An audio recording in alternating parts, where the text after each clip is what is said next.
What's happening, my What's up? dude? What's up? What's up? We are back. Well, two out of the three of us are back. I don't know where Sir Abby is sleeping at right now, but I don't know, he is man. definitely not here with us.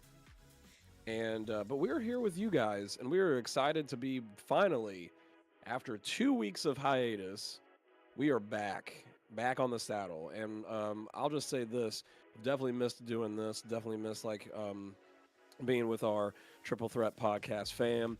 But we are here. We're about to talk about all things that just happened this past weekend. We had a big weekend worth of wrestling at Night of Champions and just had a really entertaining Raw that happened today. I don't know where you guys all live at, but for us, when I texted these guys, I go, yo, did you know that Raw is starting at like 5 o'clock today? Had no So clue. that was yeah, had no clue. I did not realize that was going to happen, but we didn't miss it. Glad we didn't miss it. Got a lot to talk about. Tim, how you doing, my friend? Doing good, man. Night of Champions, man. It was awesome, man. But speaking of champions, No, yeah, I was trying not to talk about that, but I just had to bring it up real ladies and quick. gentlemen, it actually happened. It actually happened. Congrats to the Oklahoma City Thunder. They actually are the champions of the basketball world. Shea and his crew did their thing. Big shout out and prayers go up to the recovery for Ty Yes, absolutely. Halliburton because man, nobody wants to see that happen. I can't believe that we saw that many um, uh, Achilles tears Oh that yeah, happened in this season. I can't believe how many we saw. We saw Jason Tatum. We saw before that we had I'm pretty sure it was the same problem with Dame Time, right? He's got a Achilles tear, or yeah. yeah, I think it his is was. Achilles. And they Yeah, we all had wear the three. number 0 too. Weird.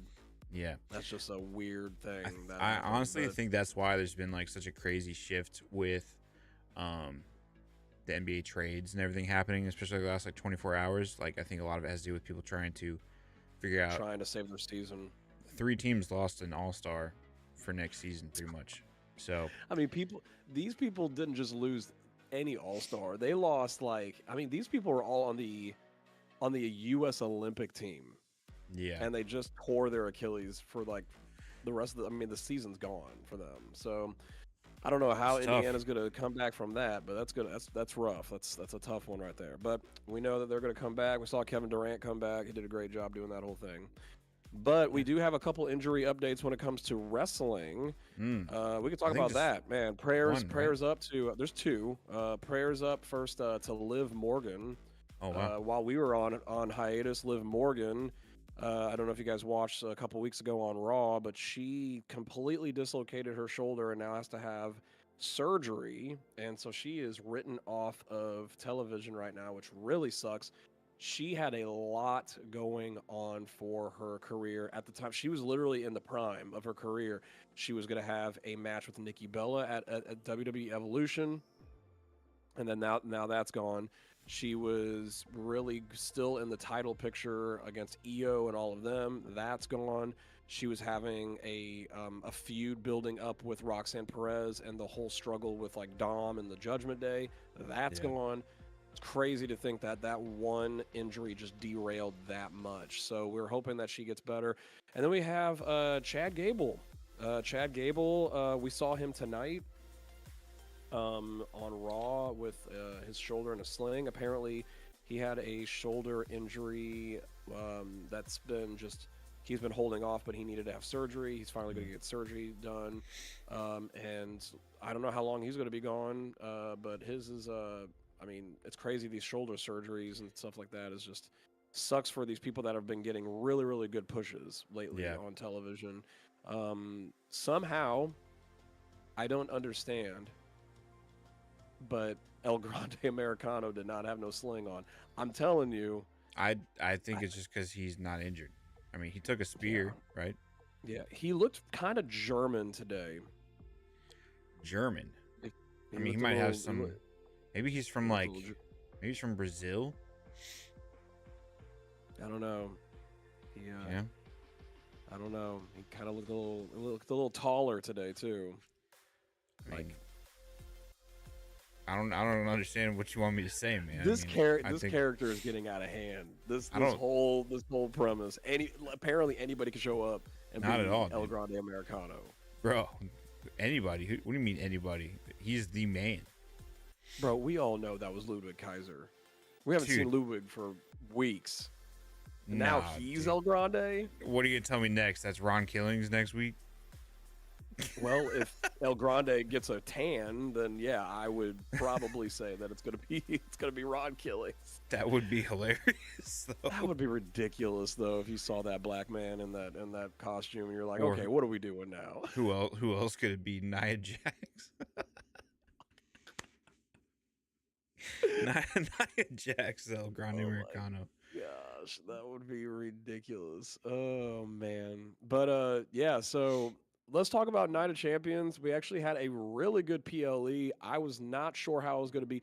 First off, shout out to the Saudi Arabia crowd. They were in it to win it. We've always kind of went back and forth with that crowd after all the Europe crowds that we've had that have been phenomenal. Yeah. Man, Saudi Arabia all weekend from the SmackDown all the way through Night of Champions, they were loud and they were really into those matches. So they made those matches even better. The crowds just make the matches go to a whole nother level. I will And that's say what happened. they did have a lot of energy. They were loud, but I feel like a lot of times they were just chanting things for the sake of chanting things. Oh yeah. You know what I mean? Like it was just like there was But like a that's like moment not during but that's like non-American crowds for you right there. Like they're just always doing something. well, it was what's it called? During the John Cena CM Punk match, the main event. Yeah. Whenever like everyone knew like the pace at the beginning, it was kind of slow. They were building up to it. They're older guys. Yeah. But like Yeah. during the slow pace, there's like a little bit of like a break, even whenever like John and them were like looking away from each other and they were chanting like "This is awesome." I'm like, they're barely doing anything. I'm like, what's awesome? What are they doing? It's the closest that they've ever gotten to like a WrestleMania main event in Saudi Arabia, basically. I mean, that's literally what it felt like. That nostalgia of those two being in that ring was absolutely incredible. But let's talk about the order real quick. So we started off the night with a bang. Yeah. We had Cody versus Randy for the King of the Ring. I think that it was pretty obvious who we knew who was going to win. But let's talk about a couple highlights in that match. Yeah. First off, Randy and Cody, we've been waiting for this match. I don't think this is the end of the feud. I think this is the beginning of it. I think this is the beginning of a storytelling thing. I think because Randy, during the match, he almost went to that dark place, and he looked like he was going to line up for a punt against Cody. Yeah. And he actually went for the punt after being reluctant about it, and then he actually went for it. And then, of course, it was already too late with the time. Cody already got up and did that whole thing. Man, was that RKO great going from the Cody Cutter. I don't know if you saw that dude, or yeah, not. that was great. Sheesh, That's me. I was like, this feels like, I'll say this, it isn't, but whenever he hit it, it felt like one of those like top tier RKOs of all time kind of feels whenever it happened. Yeah. I was like, ooh, that felt like watching the Evan Bourne one, or that felt like watching the one at WrestleMania with Seth Rollins. Like it was just the impact of it. I was like, that was a beautiful. I think it was the execution on both of their parts that did it though. Just because, like, I mean, obviously Cody has to line himself up, and he has to do a little bit of a twist with the Cody Cutter instead of him normally just going backwards into like his version of like an RKO. Yeah, it's just funny because he's going for literally his version of like you said, of an RKO, of a cutter, and for him to get hit into another cutter, which is the RKO, it was great. I've always wanted to see that spot because every time I see Cody jumping off the second rope, I'm like, man, there's a really good chance. But then he did that, but then he did the unthinkable, which was like, okay, Randy was like, okay, I'm done with this. I'm going to take the top turnbuckle. I'm like, what is up with this heel stuff that he's doing? Which I kind of like. Cody, I love it because it's hinting at something. Because when Randy lost, and Cody was talking, Randy looked ticked that he lost. Like he was looking at Cody with like this evil look, and I'm like, oh, are we going to get that Randy back? And I hope we do. I really hope we do. I hope he kind of does a John Cena and goes heel and wins his 15th title, which would be incredible.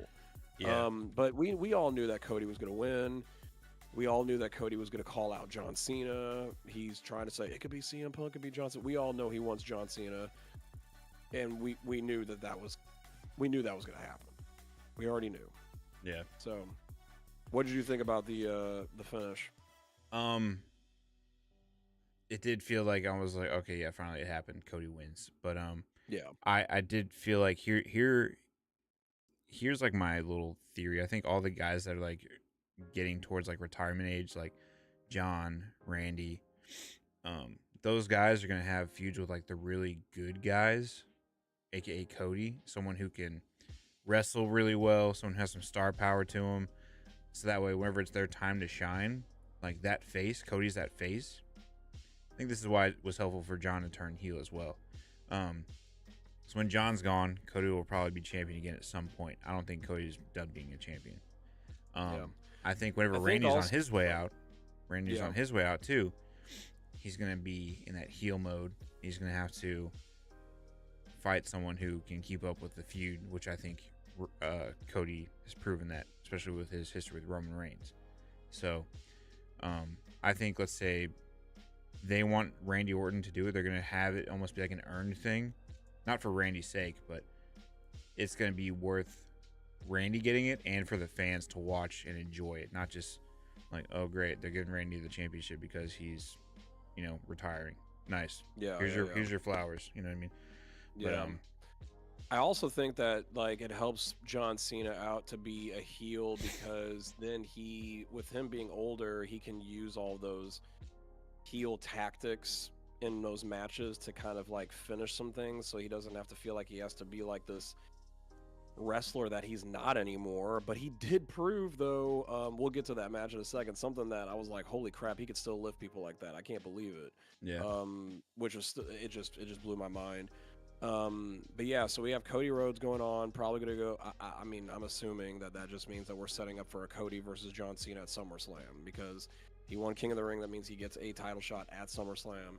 He ain't talking about no World Heavyweight Championship. He's talking about the WWE Undisputed Championship. So we know it's gonna be, yeah. So what do we think will happen with that? I'm gonna guess. Here's what it is: Cody versus John. The Rock returns. Yeah. And he gets involved somehow, some way or another. Somehow he's there for his corporate champion, who again, either The Rock is going to be there to cost John the match or help him win the match. One of the two. The Rock's going to be that involved. Here's a crazy theory. This is my crazy wild theory. Ready for this? Okay, here we go. Cody and John Cena, they have a great match. They're exhausted. Cody wins it.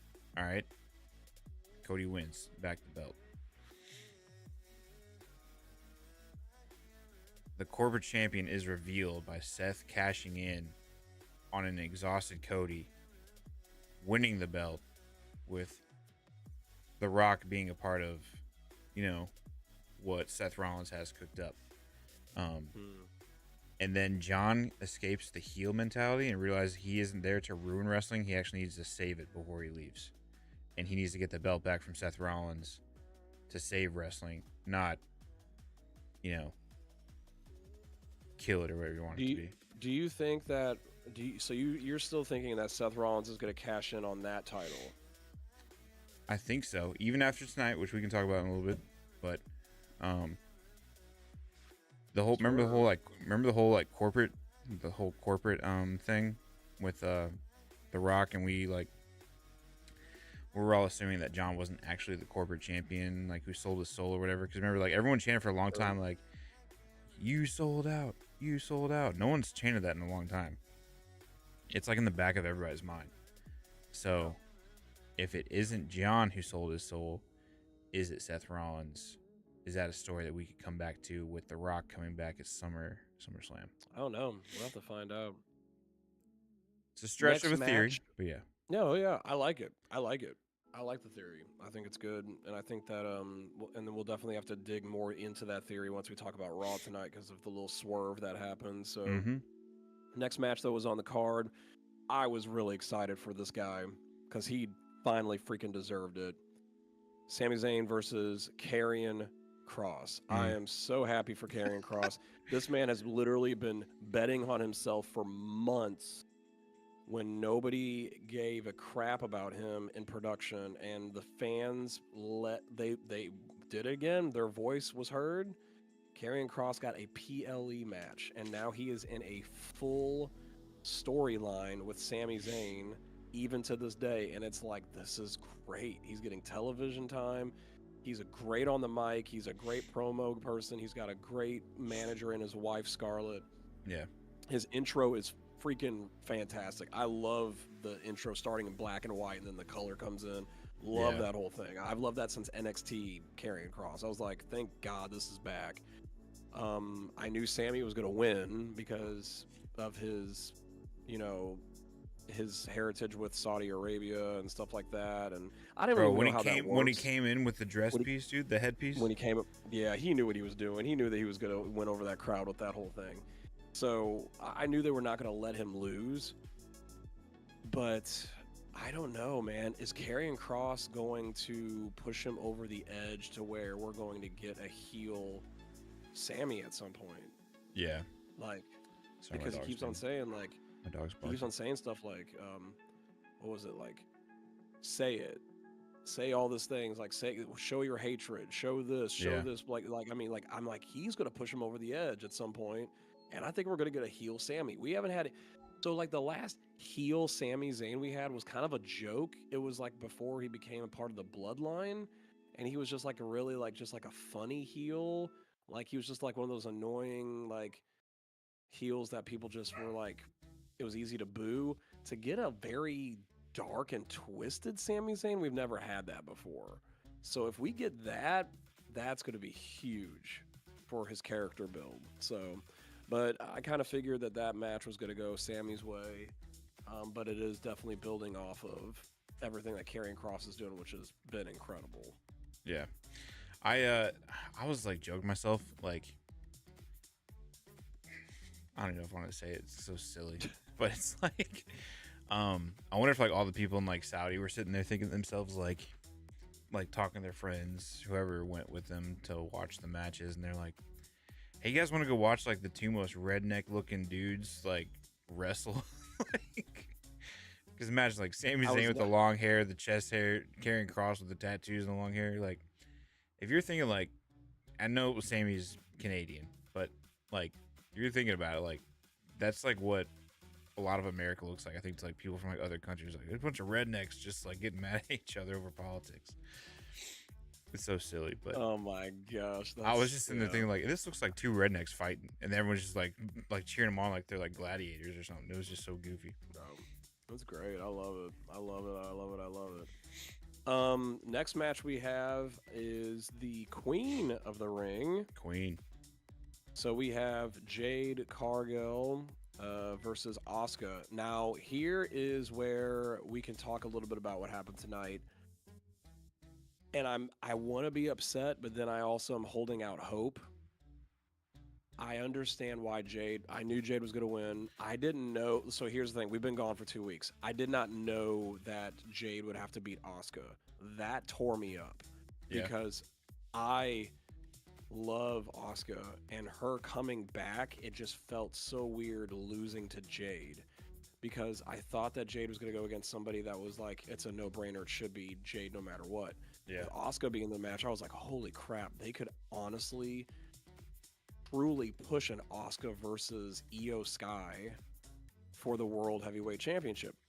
I almost said something because of your light in the background, but I'm not going to do that because I'm not that guy. I'm not that guy. I'm not that guy. We got an hour and a half till. I'm not that guy. All right, cool. I don't want to lose anybody who's watching this right now. I'm not that guy. That's funny. So, anyway, before that distraction, I just think that Asuka. Yeah. Here's my theory. Asuka didn't have to win the Queen of the Ring in order to still get a Io versus. If it could be, both of these could be great for SummerSlam. If Io beats Rhea, which we just found out they're going to go against each other for the women's heavyweight championship, the women's world title is going to be on the line at Evolution. Io versus Rhea, which Lord God, please let this be the last time we see those two together. They're great in the ring together. I'm just done with it. With it just being, it's Io, it's Rhea, it's Io, it's Rhea. Like, we're done. But I will say this: Rhea's never beaten her.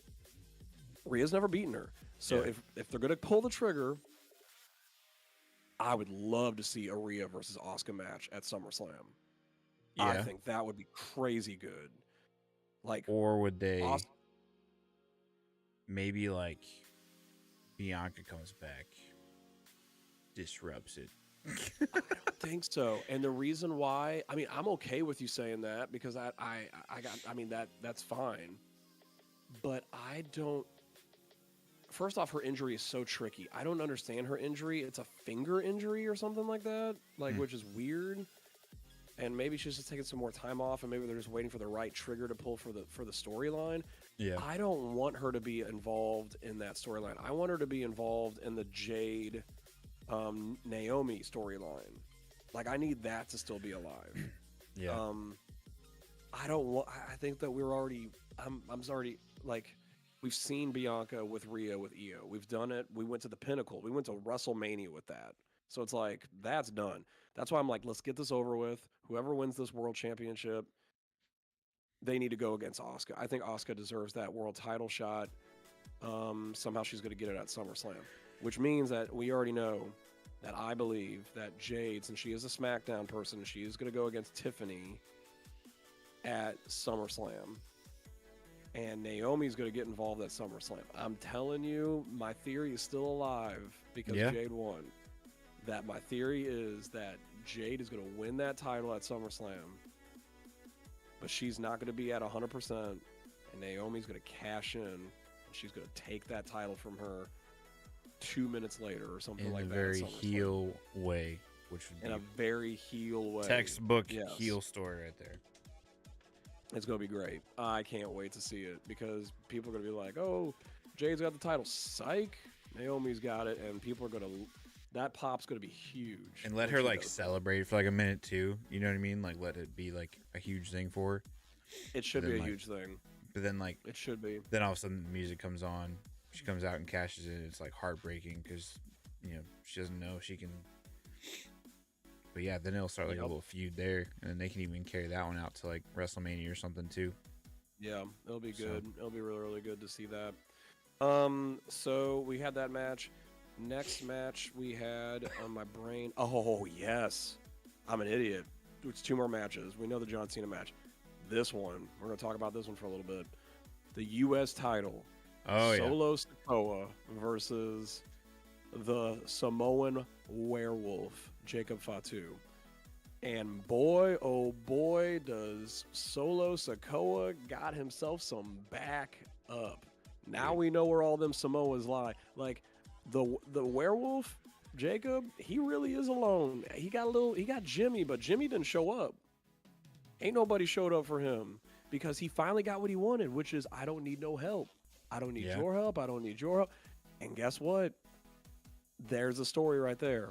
Jacob needs help. Who's going to help out Jacob? He's going to have to, what's it called?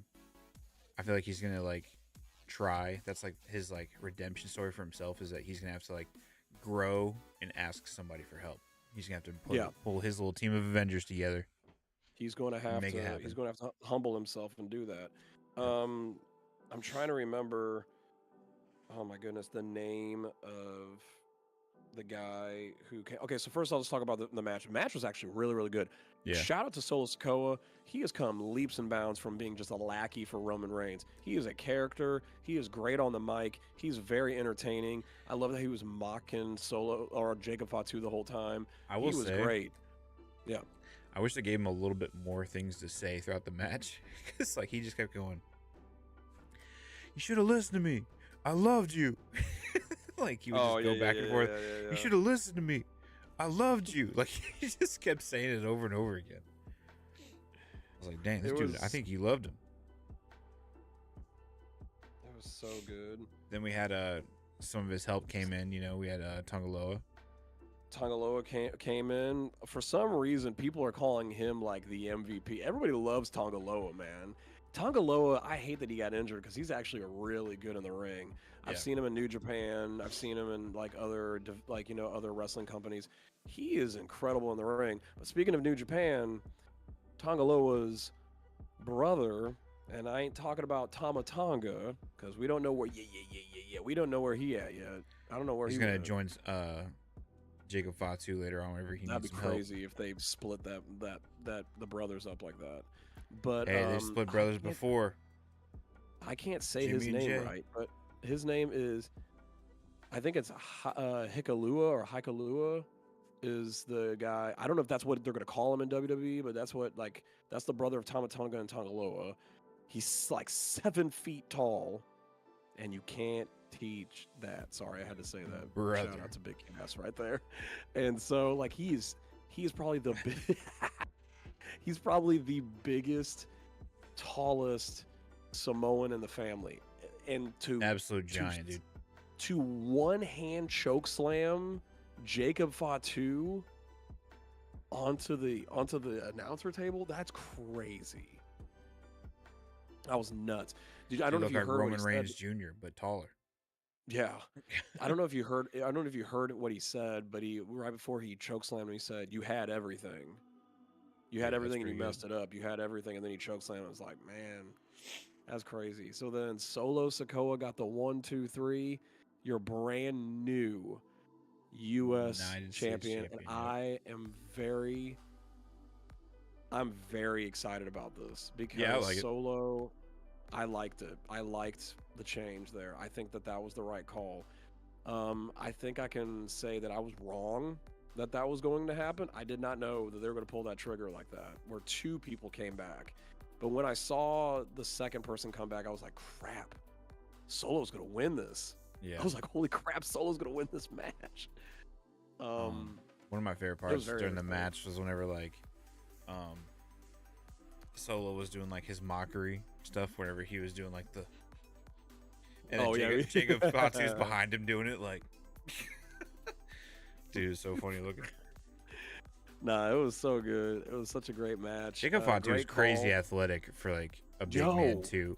What was that like? Whenever he did like the handstand like thing to like hit Solo out the side of the ring, I was like, that don't make no sense. No, dude. That makes no sense that man could do all that. I'm like, bro, I can barely get out of my chair sometimes. I'm like, how the heck is this guy doing that?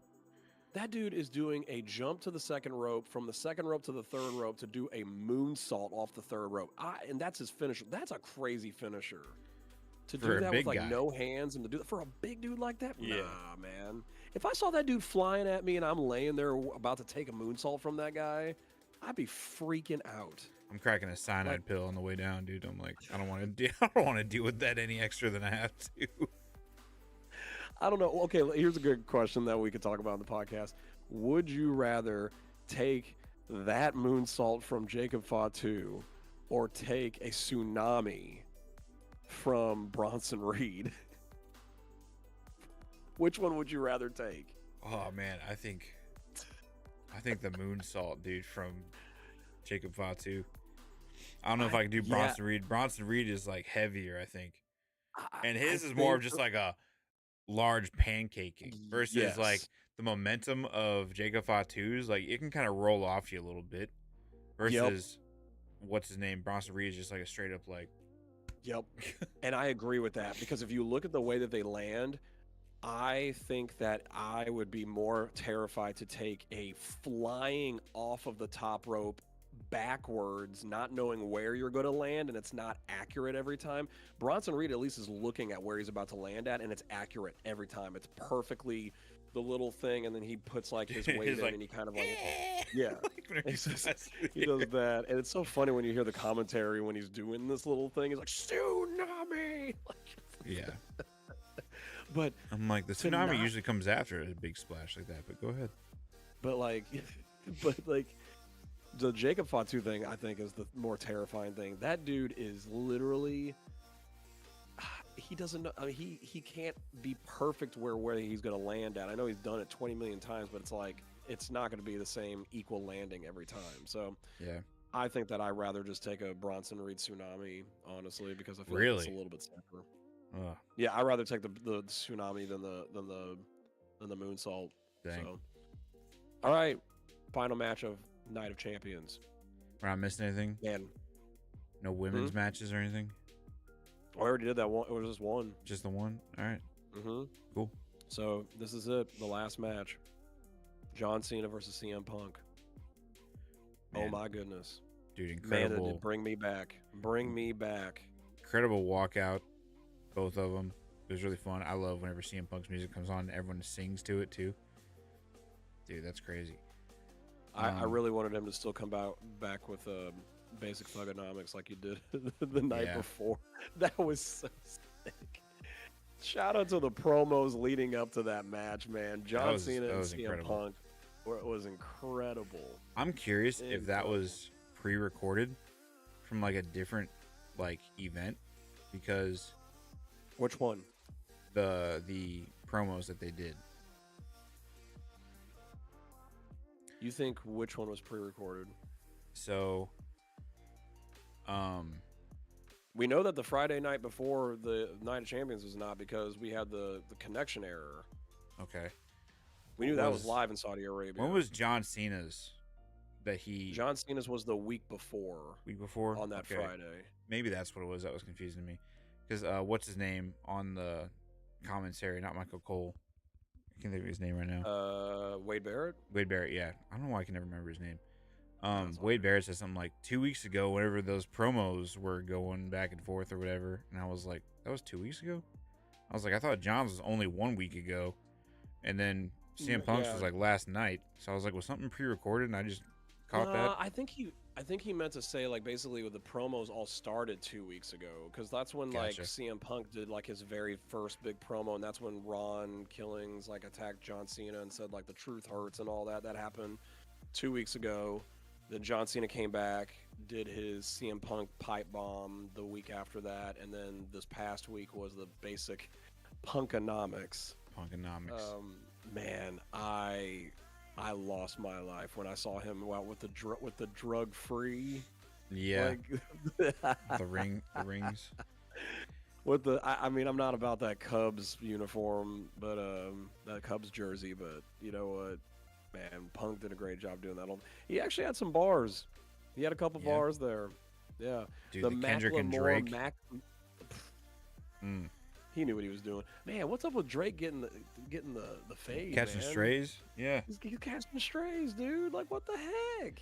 Man, I don't know if he's gonna.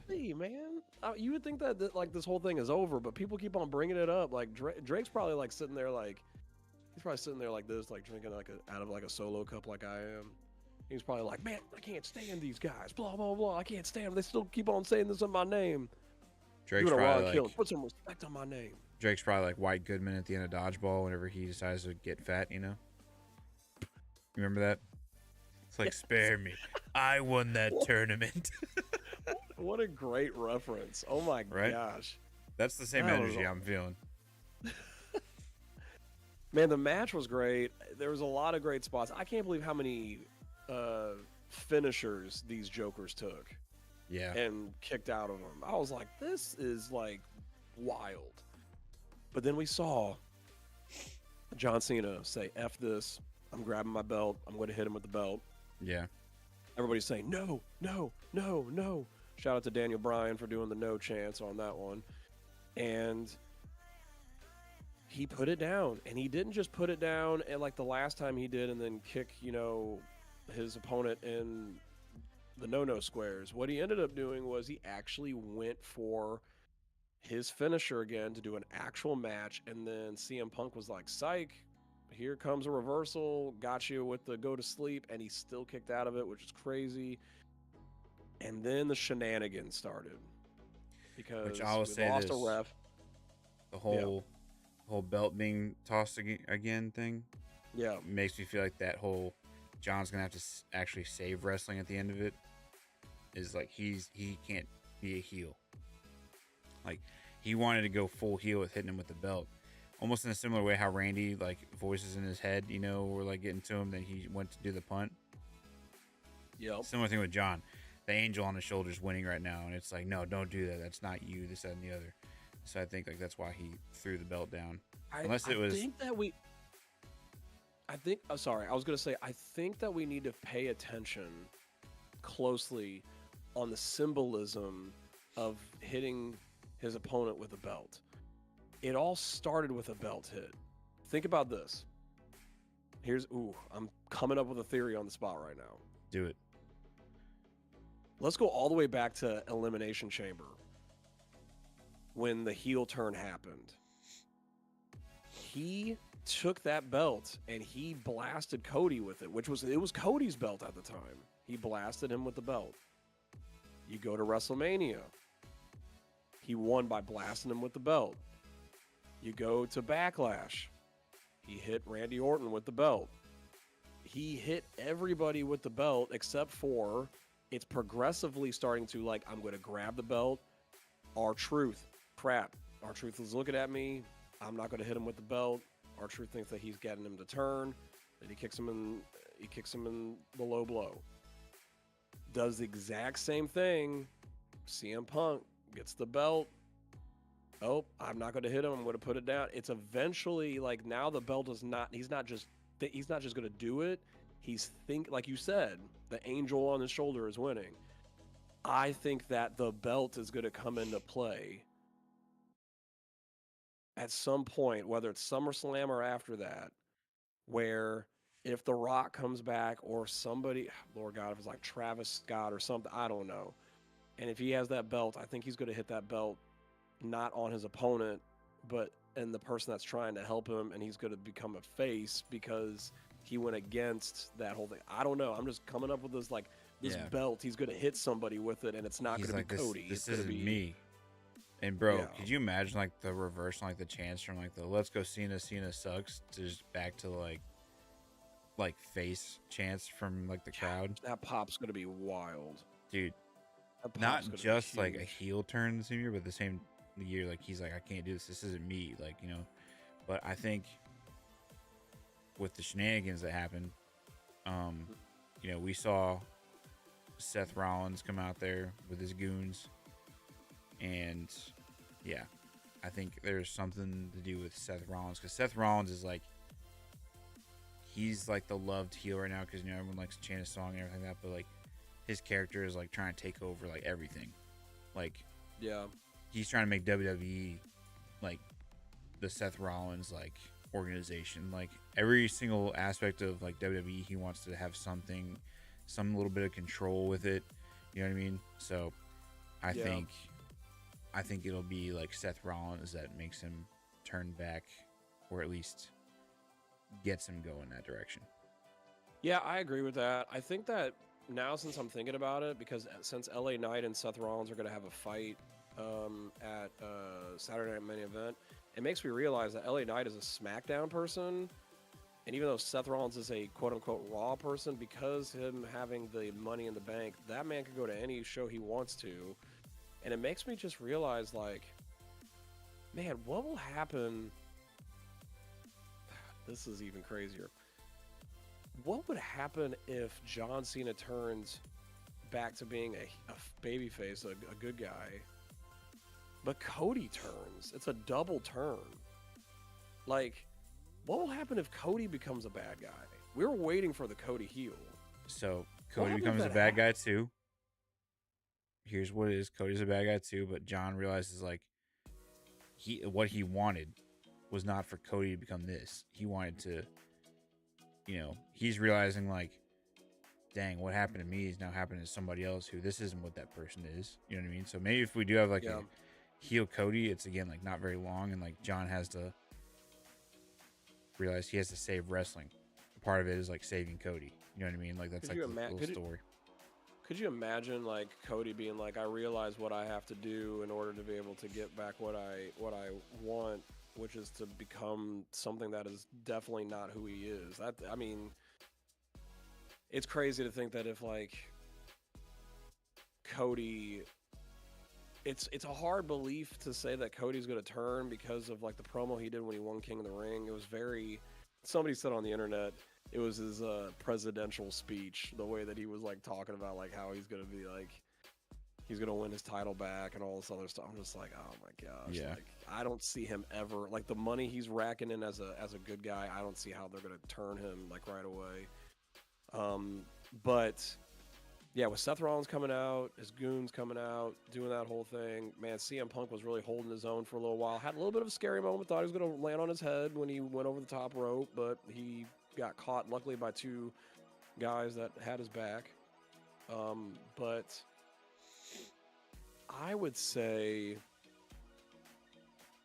that, okay, we're at the spot. We might as well talk about it. I laughed my head off. First off, for everybody who's watching or who's going to watch later, at a wedding that I was going to when this match was happening. I just got done with the ceremony, and I had to travel about another 25 minutes to get to the reception, which is kind of rare on the gigs like that, to DJ. But then I was like, I'm hungry, and I want to watch this match.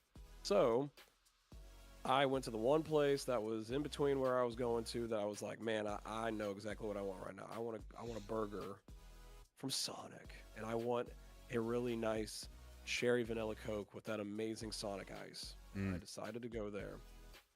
And who did I pull up to? Literally right next to Randy Orton. That would have been cool, but I'll settle with our own Tim Delaney over here. Like, that was this so funny. Joker, I still can't believe. I was like, when I was pulling up, I literally said, no freaking way is this happening right now. And because we were in like the group chat talking like, oh man, like this is what's going on, like who's watching, who just saw this. Yeah, it was hilarious. So, and I'd already watched the match, and you were like kind of catching up. You were watching. I was catching up, and so I pulled my phone out and I was like, I gotta film his reaction to this referee that's about to run down here. So here we are, the referee of the decade. I mean, the multiple decades. He's been in the game since the 90s. Yeah. Shout out to the ref of refs, Little Nate. If you know what I'm talking about, if you're a real OG wrestling fan, if you know, you know. Little Nate, Charles Robinson. That man has the meme of memes when it comes to running down the longest WrestleMania ramp I have ever seen in my entire life. That dude, I've never seen him run, and just, I've never seen anybody run like that before. And the man keeps running. And so what's funny is I watched a podcast. I'm trying to remember who it was that I was listening to. They said, do you think they purposely made that ramp a little bit longer than they needed to just because they wanted to relive the Charles Robinson meme? That's funny, actually. Now the ramp was not as big as the WrestleMania one, but it was pretty dang long. And he's running. He's 60 years old, just chucking. Bro, he's anticipating the whole time. I saw, when his face, his eyes are looking in his face, and then all of a sudden you see this big old man, John Cena, just bulldoze him. And I'm like, dude, he took that bump like a champ. Yeah, he earned his money that night. He actually tweeted later on, he says, I'm alive. Freaking Charles Robinson is awesome. I'm alive. Like, yeah, I'm alive. He says I'm alive. I'm pretty sure that's what he said, that, or I'm okay or something. It was hilarious. Like, Charles Robinson is the MVP. Yeah, he got destroyed, and then we had an incredible face-off with John Cena and Seth Rollins. I think that's what it's going to be, man. It's so good. So he... Abby, what do you think? Oh, wait. Yeah, Abby's not here. Abby, man. He fell asleep. And so, so we had the face-off, and I loved what they were saying to each other about how, like, Seth Rollins was looking at John Cena, and it goes to what we talked about at Raw, which was Seth Rollins says, this has nothing to do with you. And John Cena says, with that briefcase, this has everything to do with me. And I was like, oh, this is freaking gold. This is great. So these two are going at it. And then they start fighting and doing all that stuff. CM Punk comes back in the thing. And now it's like, whoa, John Cena and CM Punk are fighting, like, on the same team? Like, what? Like, they're helping each other out? Yeah. And that's when I saw, man, John Cena still's got it. he picked up Bronson Reed with a fireman's carry and did a full over-the-head AA attitude adjustment. I can't believe then that he pulled that off. They had some more helpers, too, that night. Yeah. Shout out to Cero Mero. Bro, he took his sweet time walking down there, too. What's funny is John Cena's getting the crap over there out of him. And he's just like... But that leap he took like Spider-Man off the ramp, that was crazy, man. Penta is a beast, man. I'm glad they should make like a bunch of memes about like Penta's walk of like him just doing like his like little slow, just like walk on like a loop thing, you know? And it says like an orphanage on fire full of children, Penta, and it's just like him slowly walking doing his things. Like just anytime there's like an emergency, it's just Penta like walking down, like doing like his like walking real slow. That'd be funny. Oh, someone needs to come up with that. Here it is. Here it is. I don't know. I guess it's I don't know.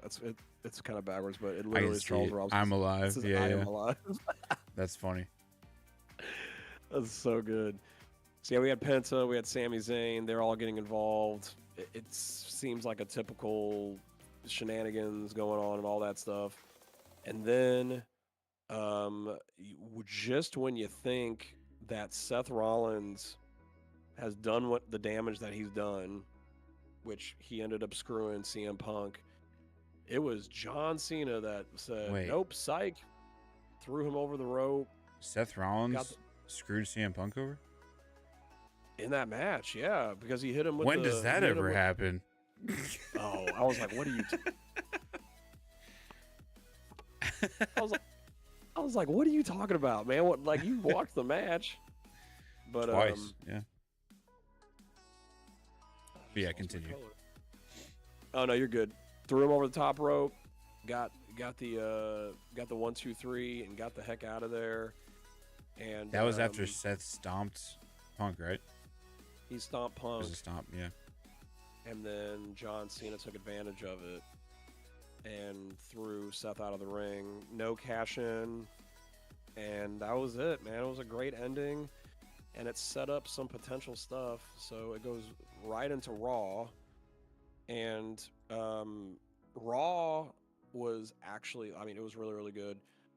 Whenever they like we did miss a match. I'm an idiot. Let's talk about it during Raw, though. You go ahead for it. We did miss a match, but it wasn't that big of a deal. So gotcha. So yeah, I was I was watching like Instagram throughout the day, and I was like, I saw like the lineup for Raw, and I was like, man, this is a pretty chill lineup for Raw. Like, what the heck? There's like no one on tonight. I was like, what the heck is this about? And then we watch it, and then the very first match of the night is then Takeover. Oh yeah. So, well, we are first off. Let's talk about Rhea Ripley. Yeah, Rhea did have a match at Saudi Arabia against Raquel Rodriguez. It was a street fight. Go from Saudi Arabia to Pittsburgh, Pennsylvania. Gosh, black and yellow, black and yellow, black and yellow. So I was just like, Rhea, what do you think? Like, just we already talked about this. She inserted herself back into the world title picture again.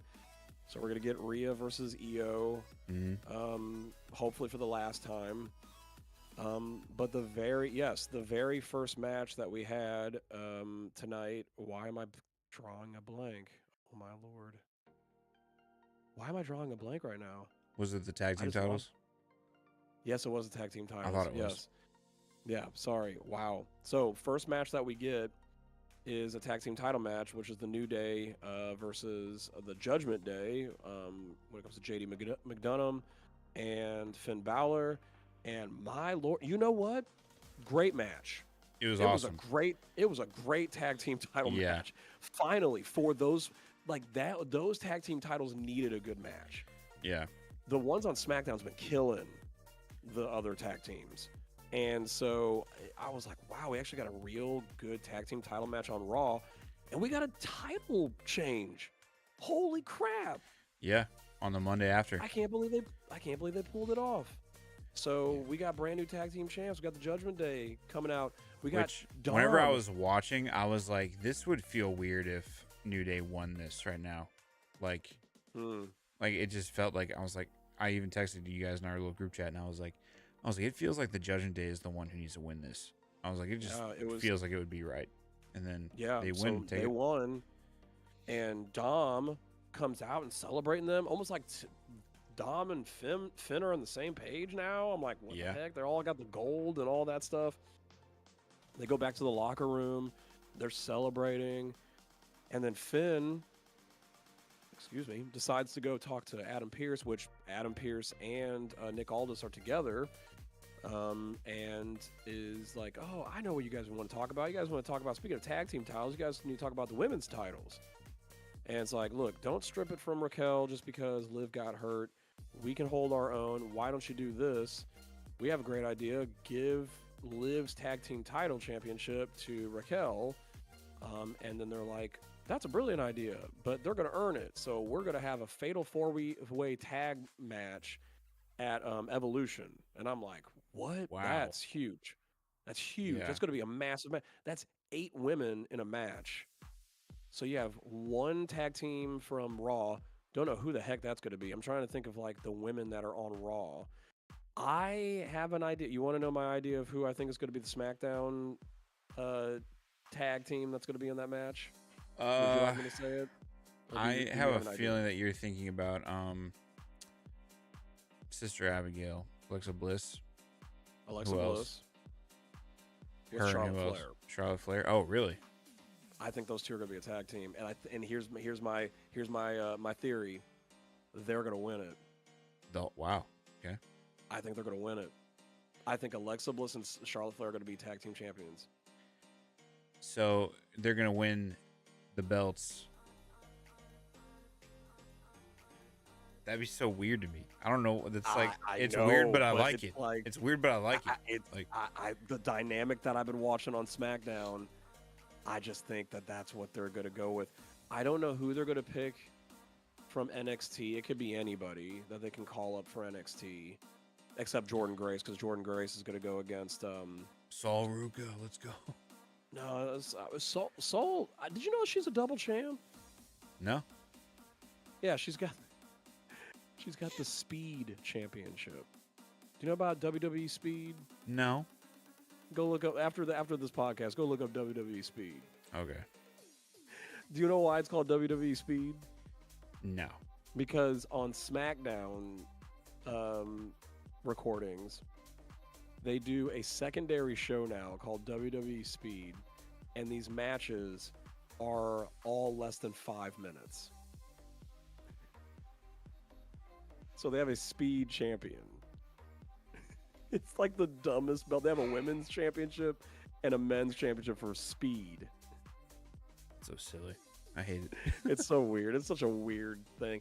And you can only watch Speed on X, or Twitter, as it used to be called. It's a Twitter show. I don't know if I like that. I don't think I do.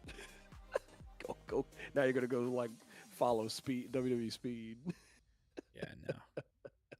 So, but I'm trying to think. We have that fatal 4-way that they just set up, which is great. I like that whole Raquel thing being in. Not Raquel. Roxanne. So you think the fatal 4-way? Yeah. The winner is going to be Charlotte Flair, Alexa Bliss.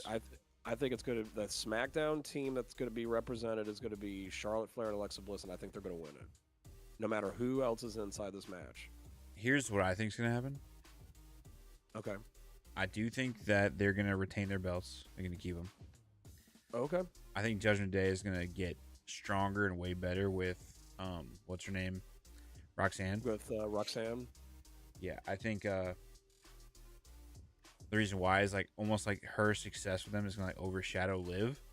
And I think Liv, because of like her push and like how good she has been doing before the injury, obviously, I think is going to make it to where she comes back and she's an all-star on her own. She doesn't need the Judgment Day anymore, and she's going to have a reason to leave because Dom will be so infatuated with, oh, Roxanne's this new great champion, and like she helps out the team so much, you know what I mean? Like this dude getting all the women. He's due for a new girlfriend, is what I'm saying. Wild. Did you see how Roxanne looked at him when she said, "And I'll do anything"? Yeah, I was like, and I was like, hold up.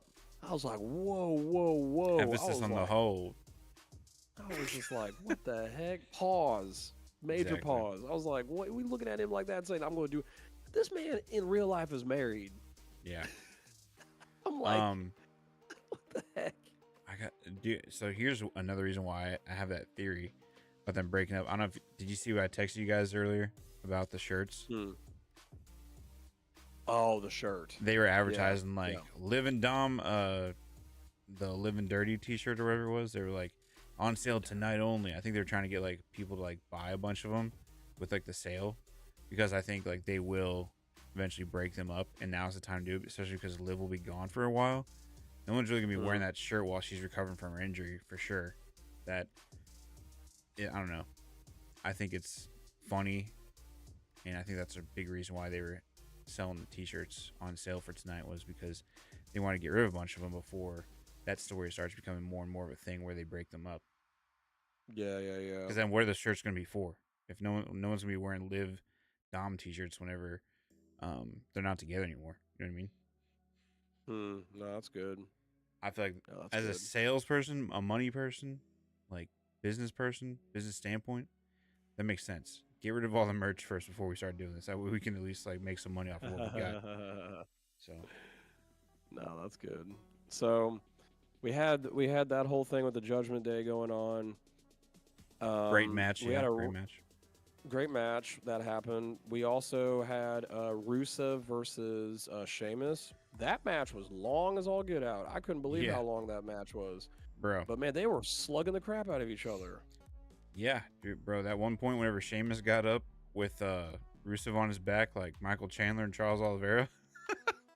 Crazy that he lifted him up when he was in the acolyte like that. That's crazy. Yeah, pretty gnarly match.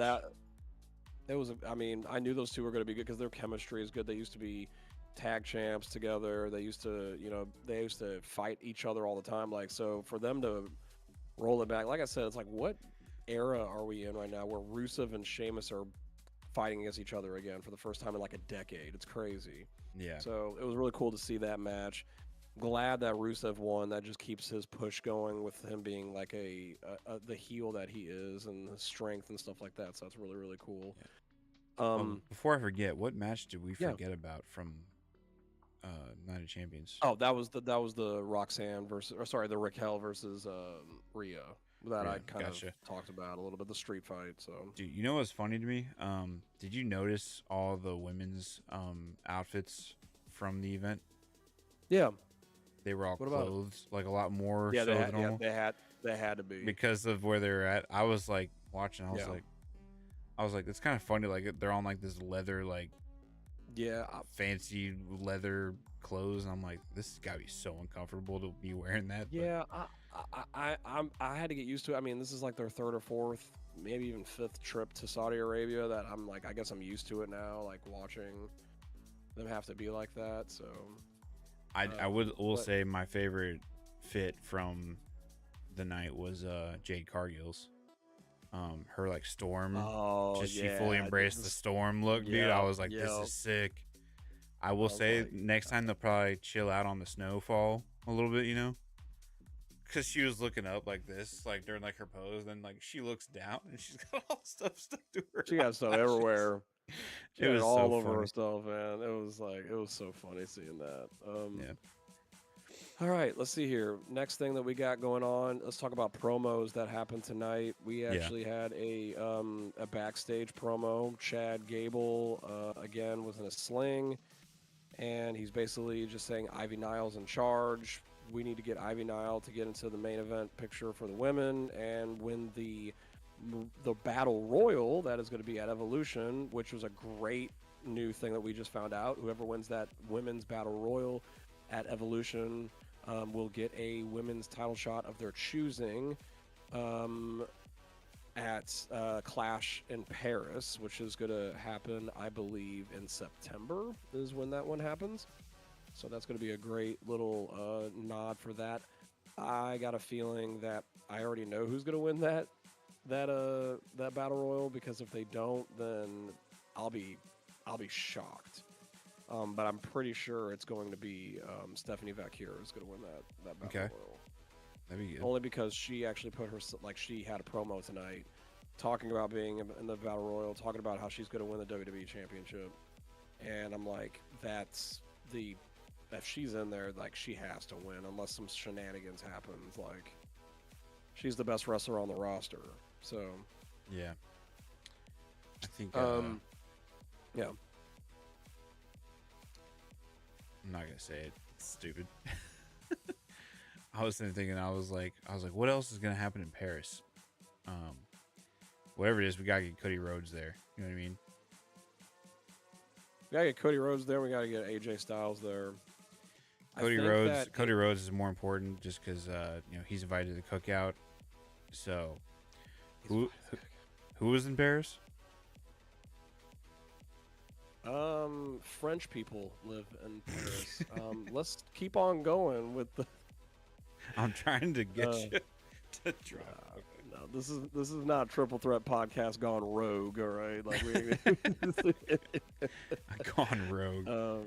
Yeah. So, hey, so we had that whole thing happen. We got backstage again where they were talking to Ivy Nile. Jackie Redmond was talking to Ivy Nile, and lo and behold, they stopped talking mid-sentence. Look over, and look who it is. Grande Americano. Yeah. Grande Americano. Yeah, dude was huge. I was like, yeah. What are we doing? Here's the thing. What are we doing?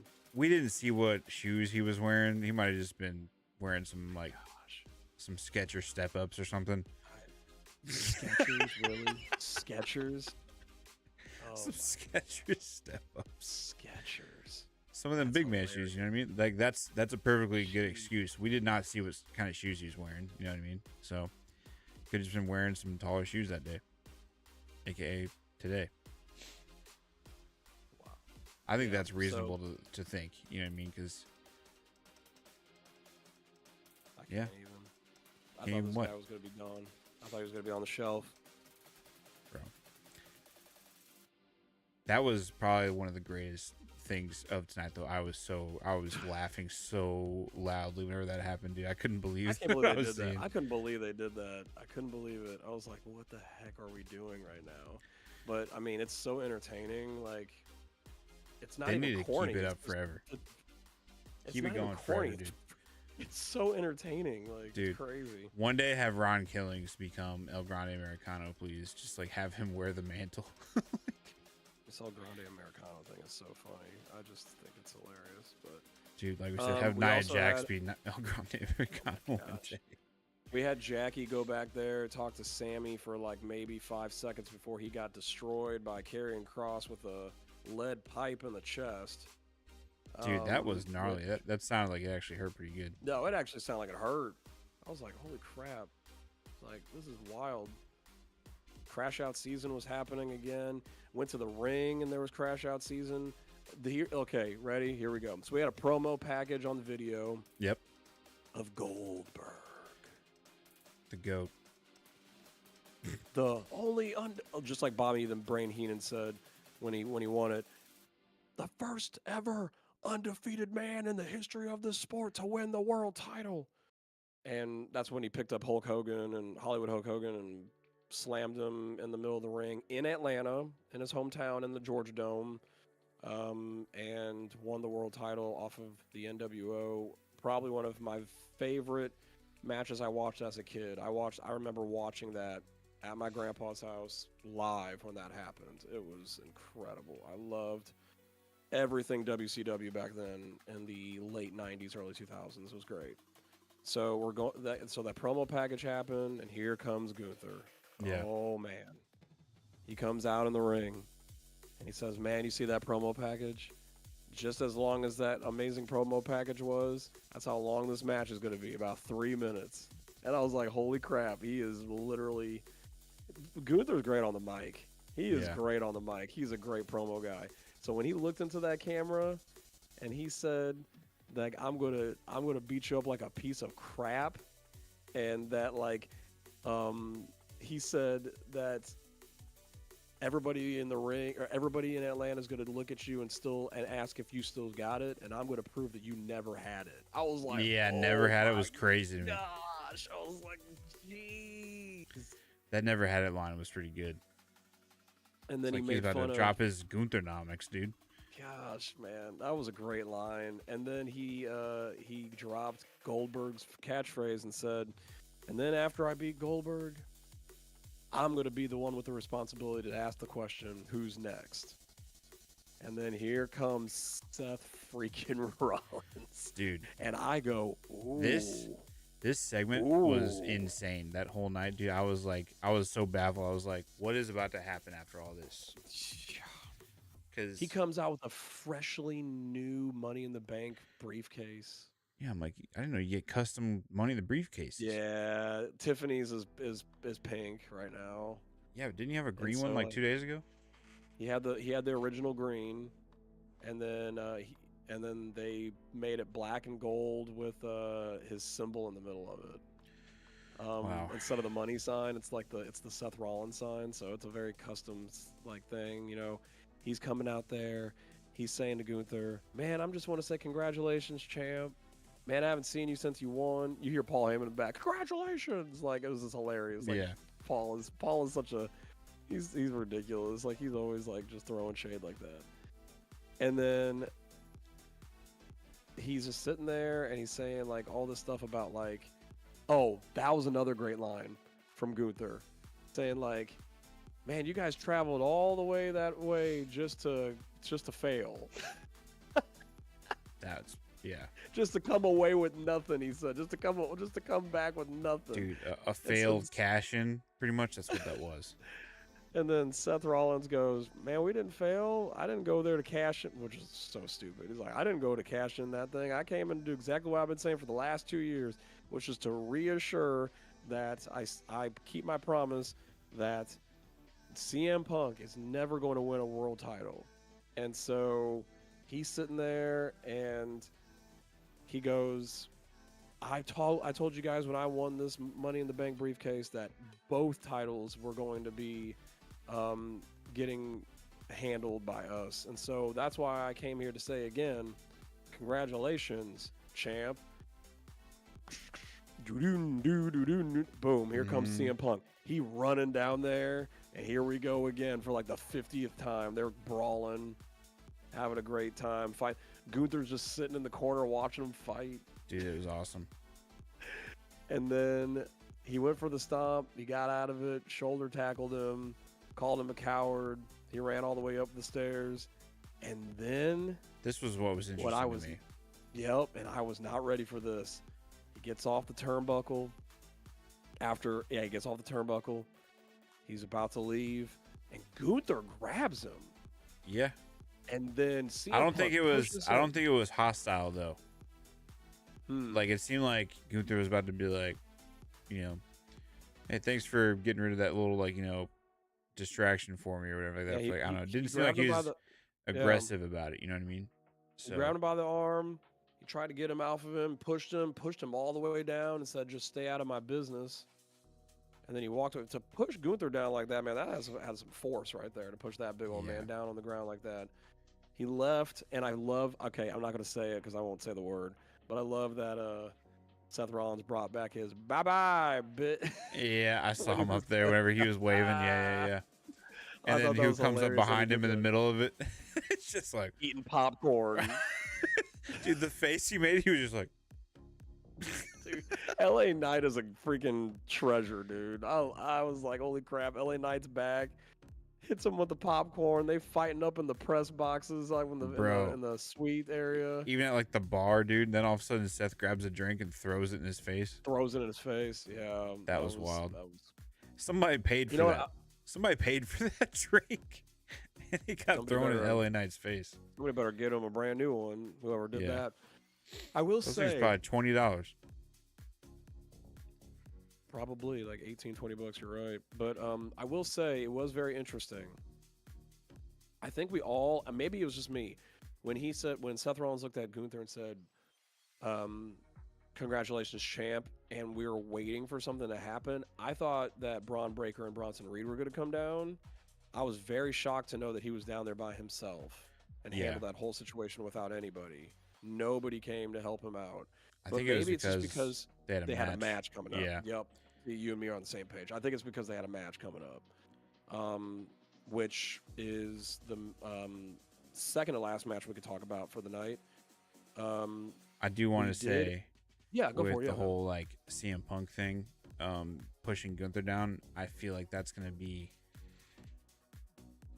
the timing of that's gonna play into the whole why John Cena is doing what he's doing, and Seth's kind of like distracting both. He kind of like is making his presence known in both areas. Like, are these guys gonna be playing it safer now, knowing that CM Punk could just step in and just get like a title shot whenever the heck he wants to?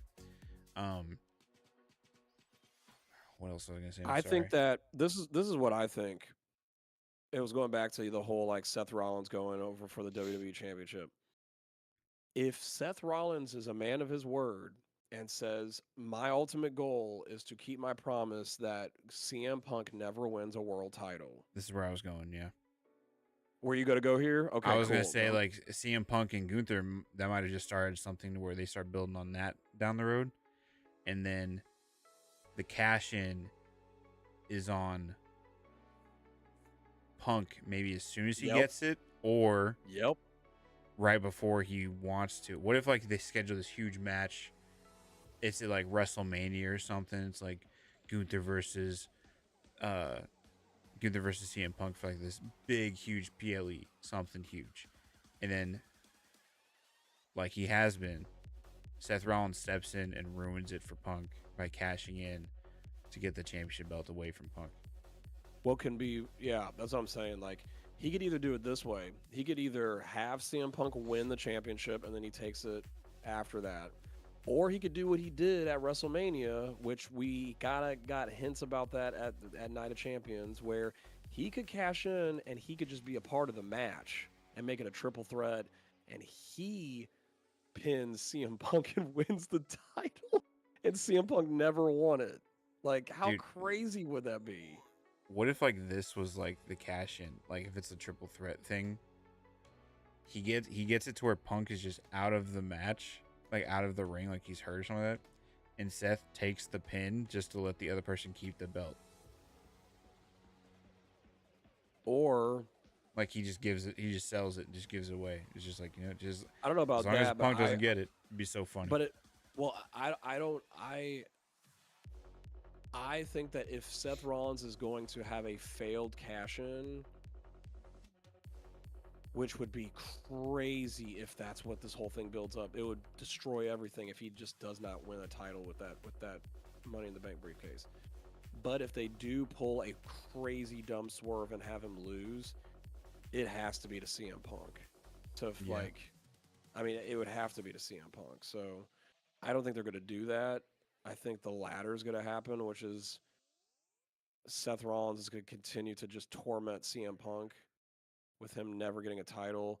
And maybe that's where, maybe we finally get CM Punk versus Seth Rollins at WrestleMania. Like, maybe we get just a one-on-one match for the first time. I don't know. But, like, maybe it's for the title. And, like, CM Punk gets, like, his story-ending world championship for the first time at WrestleMania. Yeah. Like, maybe that's where this whole thing goes. I don't know. But I do see the hints of Gunther versus CM Punk being they're happening right before our eyes right now. Yeah, because Goldberg Gunther is not going to be something that lasts such a long time. I feel like it's going to be done with. No, and it's going to be. And Goldberg shouldn't win. That's supposed to be. I mean, they keep on promoting it as his retirement match. He's not going to win. If Goldberg wins, that destroys everything that Gunther stands for, and it doesn't build him up at all. If he beats Goldberg, that builds Gunther up even more to beat somebody like Goldberg. Make it a good match is all. Just make it a kind of interesting match. Don't make it a squash. So yeah.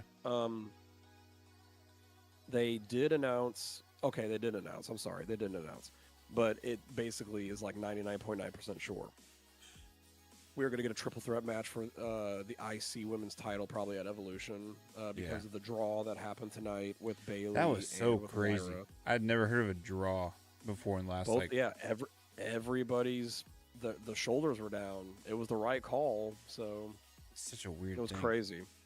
It was so crazy. But I just think, sorry, man, I had a yawn. Sorry, guys. I don't know why I'm yawning like that. I always yawn away from mine for some reason. Yeah, I don't know what it is. It's like it's almost midnight or something. What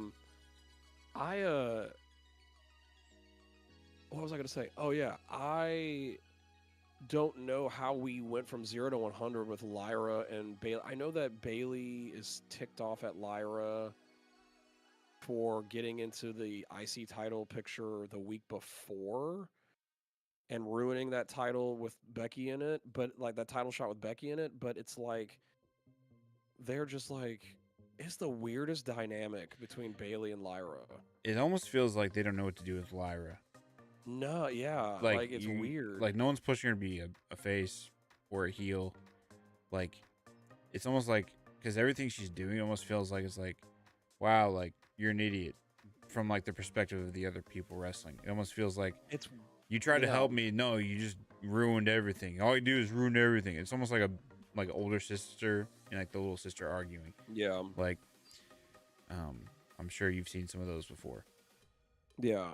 I think that, I've seen many of those. I think it's sad to say this, but if Lyra's got nothing else after this IC title is gone.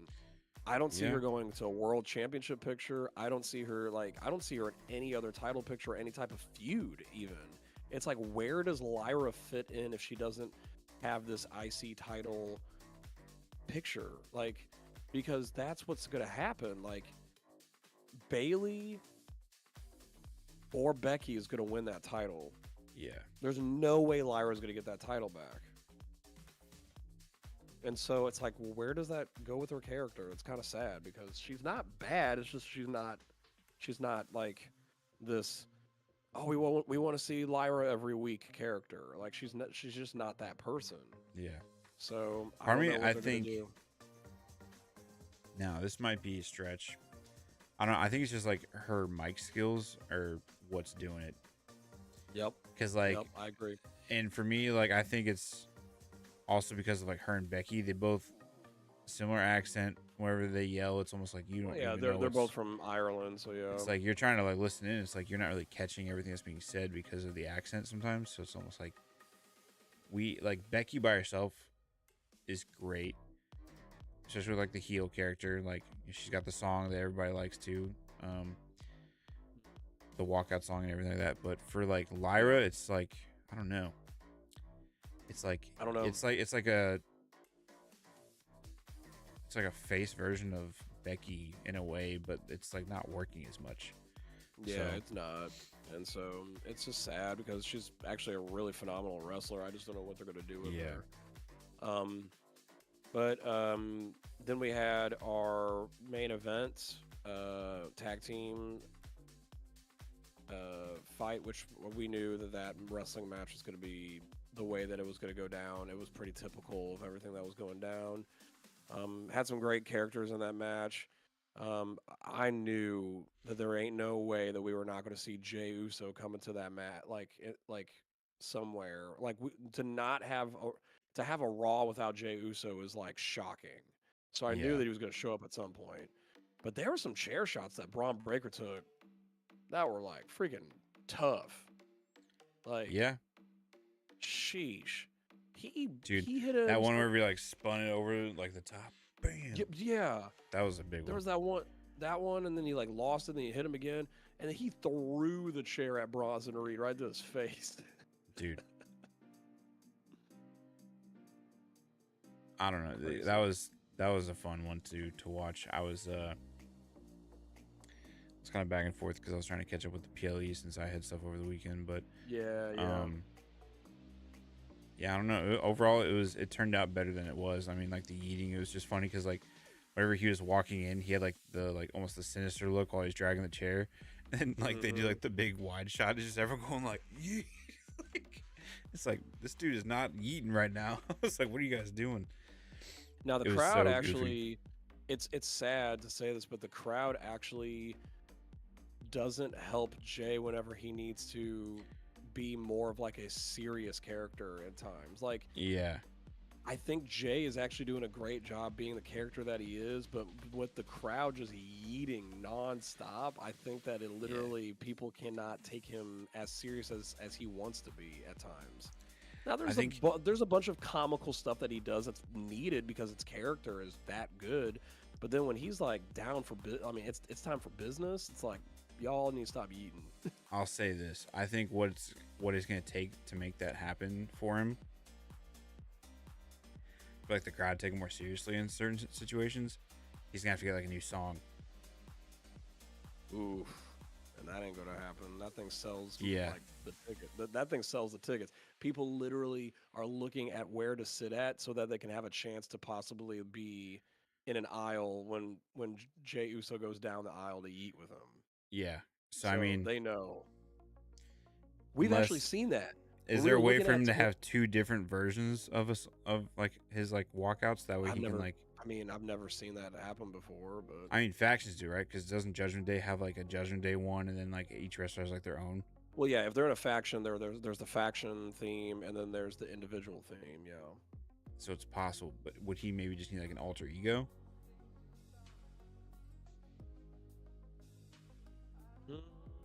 I don't know. It just matters on his character, I guess. I just think as long as you hear that song, like people's arms just immediately go up, like they're just ready for it. You know what the funny thing is about that song? Is like that song has been an Uso song for the longest time, and it was never that hype. So his song is "It's Just Me, Us, Day One ish," but like what he got it from was.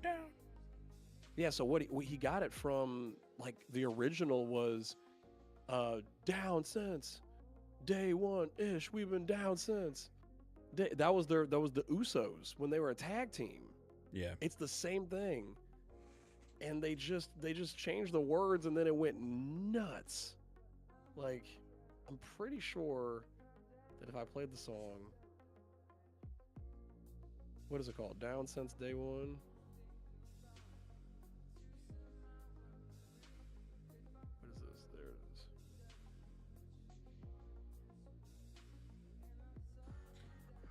We're about to get copywritten.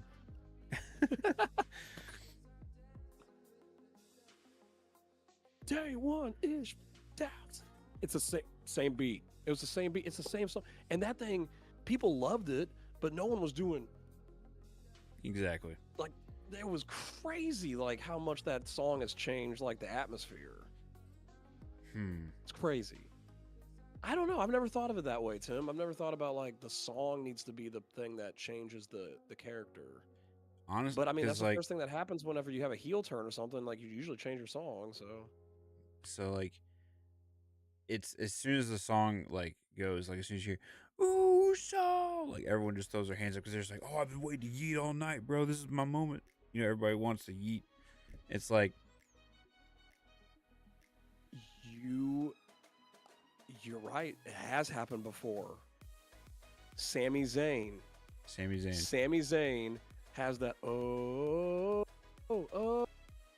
let's go. So when he was trying to be serious and trying to be more of a heel, it went and then it kind of died, and then it went to this bonk, like really like dark sound. Yeah. Because he needed to change his theme so people wouldn't cheer with him. Yeah. So it has happened before. It needs to happen for Jay, like for real. That's if he's gonna like not be this like baby face though. But everybody's all about forward. Oh, did you hear Solo Sikoa? Yeah. During the press conference. What do you feel about everybody that's back here and they're eating? He's all like, 4 words, 1 letter. Or sorry, 1 word, 4 letters. Stop. Yeah. He did it so zesty. He was like, stop. Yeah, I know. I was just like, dude, Solo is starting to become one of my favorite characters. Yeah, he's pretty good. He's solid.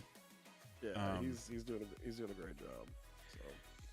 So what do you think? Do you think there's like a potential for Jay to become a heel sooner than later? Because I mean, if him and Gunther aren't going to be a thing for a while, what's next for Jay? That is a good question. Jay is Does he take stuck a break? In purgatory. He might need to take a break. Yeah. He might need to go. He might need to go away for a little bit. He might need to go away for a little bit. I don't know. I mean, he's literally not. He doesn't have storyline. He doesn't have a storyline at all. He lost in the semifinals of the King of the Ring. He doesn't have his title anymore. Like, when does that like WWE draft thing happen? I don't know. I thought it happens after the NFL draft, but like the NFL draft was like what, back in April, beginning of May, so it's like I always thought it was around the same time as that draft, but I don't know if, because I have a feeling like a lot of stuff that we are thinking of guessing, like that's all going to be almost out the window once the draft part happens and people are in different parts of the. It's going to happen after SummerSlam. Think so? Okay. It's the way that people talk about it's going to happen in September. September. Ooh. Yeah. Okay. So they'll get through SummerSlam and then they'll they'll do the draft. Huh. Well then, yeah. There's a little bit of time between now and then for that to really. Which is so weird because they say like, did you know that they do this? They call like the season premieres for Raw and SmackDown are in September. So they're like, yeah, they're going to do the draft, and it's going to be coinciding with the season premiere of Raw and SmackDown, which is so weird to say that there's seasons of the show. Well, I can understand why, I guess. It's that way whenever like you separate it or sell, collections, it's like you can be like, okay, season lines up with what year, and then just like, okay, it was around SummerSlam, so then like you can like thoroughly look through and find everything. Yeah. I think just the timing of it is weird to say that the season starts in September. Yeah. So, I mean, it is what it is. It's not that big of a deal, but no. Yeah. It sounds like that's when the draft is going to happen, so we can see which I think is going to adjust a lot of storylines. So I think SummerSlam is going to be huge this year. Oh, it has to be. It's at the first 2-night SummerSlam. It's got to be massive. Yeah. We talked about this recently, too. Like, what? There was a reason what we were talking about, like there being a 2-night somebody wrestling on both nights of SummerSlam. Was this something we talked about, like a little theory with John Cena possibly wrestling both nights of SummerSlam? I think we did talk about John Cena having a potential of having, if not 2 matches, like 2 at least segments, 1 match and a segment that coincide with both of them. So I don't remember why I don't remember why we discussed that. I think it had something to do with Money in the Bank before Money in the Bank was won. Yeah. It's crazy to think that we're on our road to the biggest party of the summer is what they would call it, SummerSlam. Yeah. What do we got coming up next? What are like the next events? We have a Saturday night's main event coming up, don't we? So Saturday night main event is going to be, it's weird. We have a full jam-packed weekend in Atlanta. So Saturday night's main event is July 12th. The only matches that we know of right now is LA Knight versus Seth Rollins and Goldberg versus Gunther for the World Heavyweight Championship. Those are the 2 matches that we have right now. The next PLE is the day after in the same arena, in the State Farm Arena where the Atlanta Hawks play. We're going to have WWE Evolution 2. So it's an all-women's pay-per-view. That's going to happen. Okay. The next on Sunday, the 13th. So strap up. Those 2 nights are going to be crazy. So yeah, I guess that means that I'm assuming that Saturday night's main event is going to be nothing but the men, and the women are going to be all on Sunday, the 13th. So I got to find out where Abby gets his source material from, because he was the one that mentioned back in May that we might be seeing Goldberg come back to fight Gunther. And then lo and behold, I don't know if it was a source material or just the fact that paying attention to they did bring back the whole Goldberg was in the crowd in Atlanta. Gunther was there. he acknowledged Goldberg, acknowledged his son Gage, and said that I hope that you're a better football player than your dad was a wrestler. You said that and then to he him? got offended by that. Yeah, he said that to him. Wow. And then he jumped the barricade, acting like he was going to fight Gunther, and then that whole thing kind of died off for a while. And here we are back again. I knew that I think the reason why it was so obvious that this was going to happen is because of where it was going to happen at. The rumor of the whole. It's been a full year or even longer of a rumor that Goldberg's last match was going to be against Gunther. Okay. I don't know why that's his last match, but I think that Goldberg said in an interview that that's who he wanted to fight for his last match. To be a little bit more realistic of somebody who can probably beat him. Yeah. So. Not like. Why not let it, Yeah, don't have it be like Goldberg versus Otis for his last match. What's so bad about this though is Goldberg better not do anything stupid and do what he did whenever he ruined his one chance to go one-on-one with The Undertaker a couple of years back. He likes to do this crazy hyped up headbutt into a door and hype himself up before he walks out. And he gave himself a concussion before the match because he headbutted his head so hard in that door. 60 years old, man. Don't be doing that anymore. Yeah, he shouldn't be doing that anymore. Set up a fake door. Make it to where it shatters like it's a fake door. Maybe it be styrofoam. I don't know. And this dude is going out and he's breathing in the fireworks and breathing out smoke and stuff like that. I'm like, this dude is wild. Dude, Goldberg is a wild character. Yeah. He's one of those OG characters, though, to me. I don't know. I feel like one of the first like WWE action figures I saw as like a kid was like a Goldberg action figure. Yes. Like my favorite, my number one game that I got for my Nintendo 64 was WCW versus NWO, and I played Goldberg all the time with his little like the Nintendo 64 graphics with like the box self, and he's like, I'm gonna have to have Sarah buy that game because Sarah just got a Nintendo 64, and we got the attachments for our TV, so we can play it on our new TV. So let me know if you need to borrow my if you want to play Zelda, if you've never played Zelda Ocarina of Time. I've got a 64. Oh, that's a great one, dude. Ocarina of Time is a great game, dude. It is probably one of the best games I've ever made. I think I've played that through twice at least.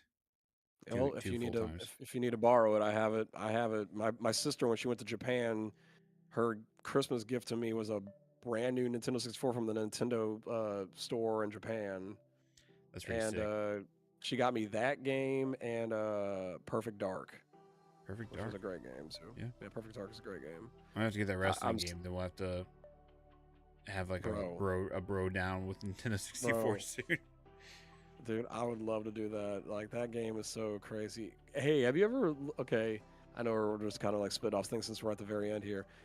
Penta always reminds me of. Do you know who La Parka is? I do not. I'm not gonna lie to you. You should look up the guy named Le Parka. He's a WCW luchador wrestler. This man would walk out with a steel chair and do this ridiculous dance. Look up the Le Parka dance, and like, is it like an entrance? Oh, dude, it's a thing. Like he's dancing in the ring, like Entrada de la Parka Triple Mania 27. I don't know like what that is, but I'm looking at like this chair thing. La Parka Just Dance. Let's do Le Parka, LAPARKA dance, and you'll see. Oh, it's ridiculous, dude. Like. Is it whenever he did it like in the stanky leg? Bro, it's wild. Like this? Yes, there it is. He does the Oh my gosh. Just dude. Hey, wait. Hey, you should look at it look up La Parka. Dude, so that was a ridiculous match because that was him against the dude named Disco Inferno. Yeah, Disco Inferno. Oh my gosh. Oh, there's La Parka. Watch him. Bam. He's Oh my god, he's like a demon, dude. Look at him dancing. Look at him dancing. What was that foot kick, dude? Dude, he was beating the crap out of people with the chair. Look at there's the dance. Bro, is that where freaking Penta gets it from, dude? Dude, that's where Penta gets the walk? the first part walk. I'm telling you, it's a La Parka reference. Hey, last La Parka thing I want you to look up. La Parka versus like gets speared by Goldberg. Like La Parka gets speared by Goldberg. Goldberg actually put him on the shelf with the spear. Like for real, he actually got hurt. Oh gosh. Let's get out of this advertisement first. It's an ad. Of course. Oh my gosh. I saw like the freeze frame of it. It looked intense. Bro. The thumbnail. Let's see here. Oh yeah, here we go. Is this the full match? Okay, you don't have to watch the full match, but like, oh wait, here we go. Here's La Parka. Oh my gosh. Dude, La Parka thinks he's gonna. Look at him. Look at that man. Yeah, you might want to fast forward throughout all the Goldberg entrance. 4 minutes. Okay, yeah, let's. Yeah, you want to get to the part like it's pretty close to the end. Because I mean, it says 4 minutes, but you know that 3 of those minutes is his entrance. There it is. Watch it. Look at him. He's doing the dance. Oh my gosh, dude. Dude, Goldberg. Dude. Did you see him do the dance right into the look? His knee is actually hurt. He actually hurt himself. He can't even look. His leg. Oh, La Parka. Yeah, and then he still finishes him with the jackhammer, one-handed jackhammer. Bam! Oh my god, dude. Dude, Goldberg. That's wild. Goldberg is a freaking monster back then. Bro, look at the traps, That guy, 94-0. Did you see that? He was 94-0 at that moment. That's insane, dude. That's like collegiate wrestling like records. Oh my gosh, that was awesome. La Parka, dude. God rest La Parka. I think he's alive. I gotta watch that with the sound on at some point, so I can just listen to like the crowd pop. You should look at. Oh, we don't have to do it right now, but La Parka speaks. Like when La Parka speaks. For some reason, I feel like it's a white guy underneath there. Bro, where it is? No, it's. I'm gonna send it to you right now. I think this is it. This guy says, "I'm a proud La Parka maniac."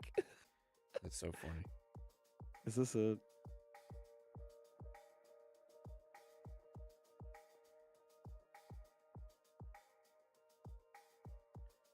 Okay, here it is. Okay, I'm going to let you listen to this. Guys, whoever's on the podcast right now, I'm letting you know right now, we're just going back into the day. I just put it in the Triple Threat podcast, or that. It's just a throwback moment. Listen to this man speak with Mean Gene. I can't wait to hear your laugh on this one. I'm just gonna play it for me to hear. Okay. Let me know when you're listening to it. Okay, I have an ad right now. Okay, let me know when the ad's done so I know that you're watching it. All right, here we go. Watching now. Okay. Parka, man.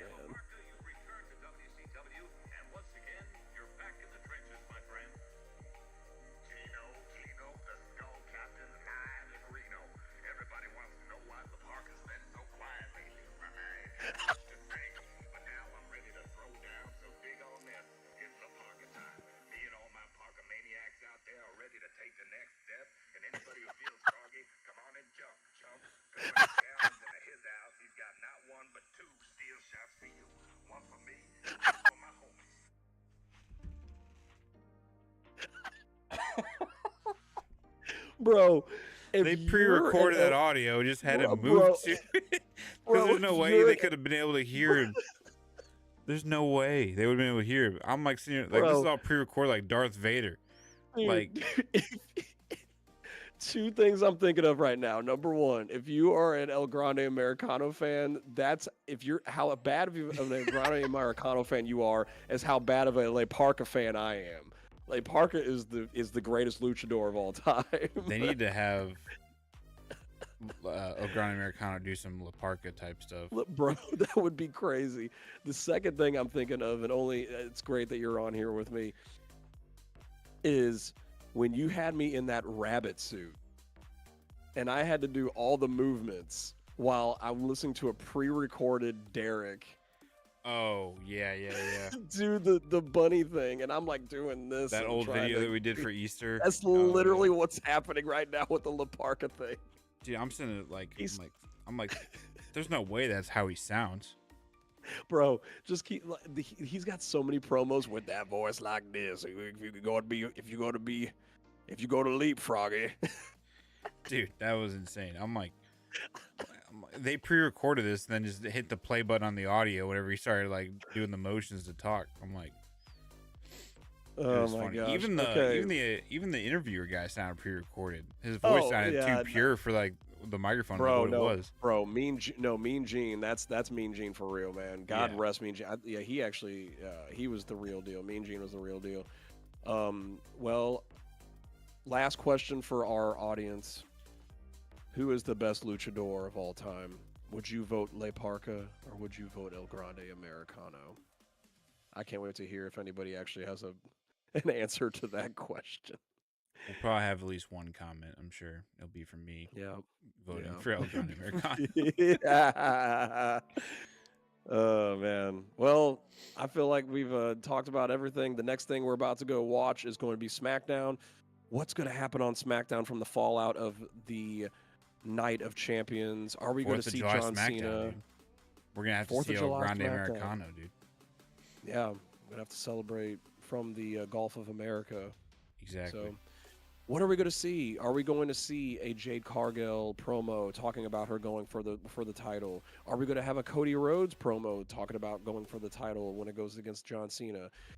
Are we going to have John Cena show up and have a promo with Cody Rhodes? How is this whole thing going to start? We're going to have to go to SmackDown, which now is only 2 hours starting this week. So we actually don't have to worry about all the time.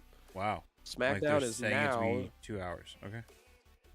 SmackDown is now 2 hours long, which is awesome because now all of the shows are 2 to 2.5 hours long, which is great. It's not 3 hour long, dragging out, shows. So we're going to probably get some build-ups for the women's tag team title match. I'm sure we're going to see Charlotte and Alexa still keep on. I'm assuming and theorizing that they're going to build their tag team up, but we're just going to have to find out. Yeah. Friday Night SmackDown, and then we will be back next week. Same time, same place, here at the Triple Threat Theory podcast, talking about Friday Night SmackDown and talking about Monday Night Raw next week. It's great to be back. Hopefully we will actually have a triple threat next week. Yeah, maybe Abby will be here. Yep. Yeah, I don't know. I don't know what Abby's doing. Maybe Abby is El Grande Americano. Maybe he was in Pittsburgh today. Oh my gosh, that was him. It was Abby. That's the reason why he didn't show up. Abby. Like, it was Abby the whole time. So, all right, y'all. Have a great night. We'll talk soon. All righty. Later, guys.